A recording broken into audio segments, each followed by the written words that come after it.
আসসালামু আলাইকুম এভরিওয়ান, আশা করি অনেক ভালো আছেন। আমি আবারও হাজির হলাম এলিম 8.4 আর 15 ভার্সন থেকে আর 18 ভার্সন পর্যন্ত ব্যবহার করার জন্য নতুন কিছু এক্সেন ফাইল নিয়ে।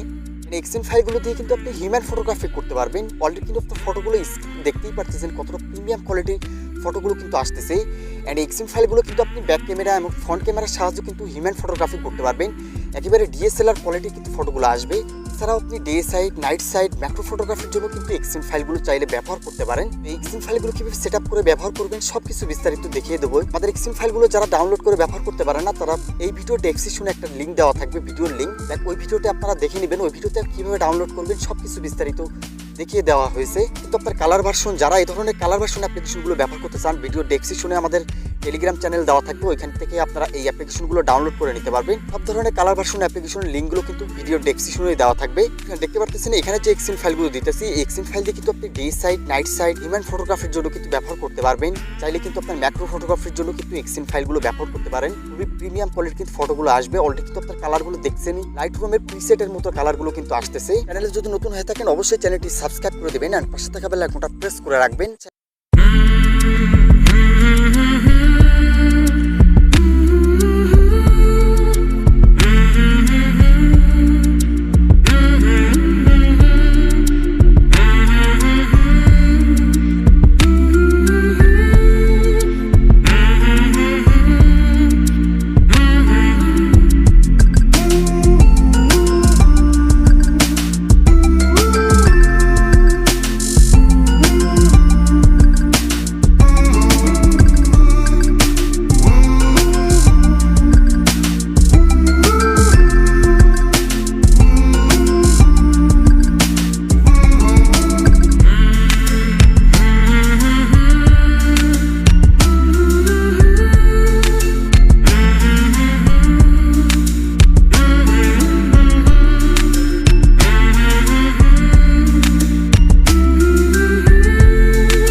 এখন কিছু এক্সএমএল ফাইলের কালার সেটিংয়ের কথা বলে দিচ্ছি। অনেকের আছে আপনারা কালারগুলো পরিবর্তন করতে চান, সেক্ষেত্রে আপনার যে এক্সএমএল ফাইলটা আপনারা কালার পরিবর্তন করতে চান সেই এক্সএমএল ফাইলটা আপনারা ফার্স্টে ইনপুট করে নেবেন।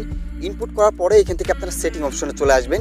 সেটিংয়ে আসার পরে এখান থেকে ফটো প্রসেসিং এই অপশনটাতে ক্লিক করবেন। তারপরে এখান থেকে আপনারা মেন ক্যামেরা, ফ্রন্ট ক্যামেরা এই দুইটা আপনারা এখান থেকে চেঞ্জ করবেন। যদি ব্যাক ক্যামেরাটা চেঞ্জ করতে চান সেক্ষেত্রে আপনারা মেন ক্যামেরাতে চলে আসবেন। আমি আপনাদের একটা সেটিং দেখিয়ে দিচ্ছি, একটা সেটিং দেখে আপনারা ফ্রন্ট ক্যামেরাটা চেক করে নেবেন। আচ্ছা, এখান থেকে আসার পর আপনারা মেন সেটিংয়ে আসবেন।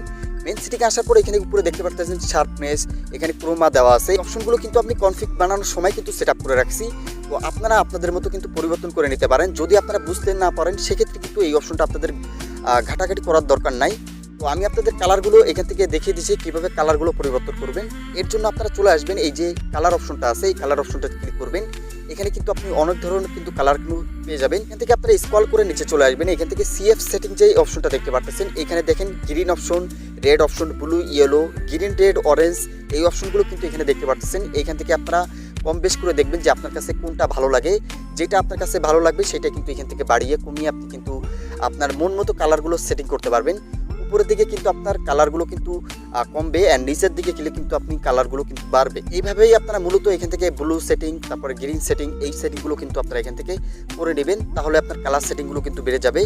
আর যদি আপনার ফেসের স্মুথটা যদি একটু বেশি চান অথবা আপনার নয়েজটা বেশি হয়ে যায়, সেক্ষেত্রে আপনারা নয়েজ রিডাকশন এই অপশনটা চলে আসবেন। এখানে দেখেন স্মুথ নামে একটা অপশন আছে, এই স্মুথে কিন্তু আপনার ডিফল্টে দিয়ে রাখছি।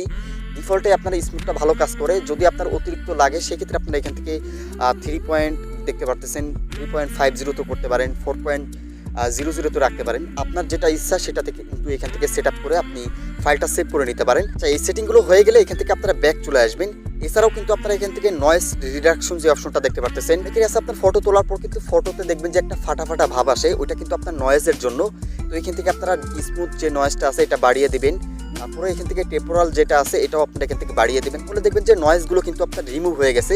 আচ্ছা, এই সেটিংগুলো আপনি মন মতো করছেন, এইটা কিভাবে সেট আপ করবেন এটা সেভ করে নেওয়ার জন্য এখান থেকে কনফিগে চলে আসবেন। তারপরে এখান থেকে সেভ সেটিং, এখান থেকে আপনি আপনার নামটা লিখে দিতে পারেন, অথবা আপনি আপনার মতো একটা নামে আপনার এক্সএম ফাইলটা তৈরি করে নিতে পারেন।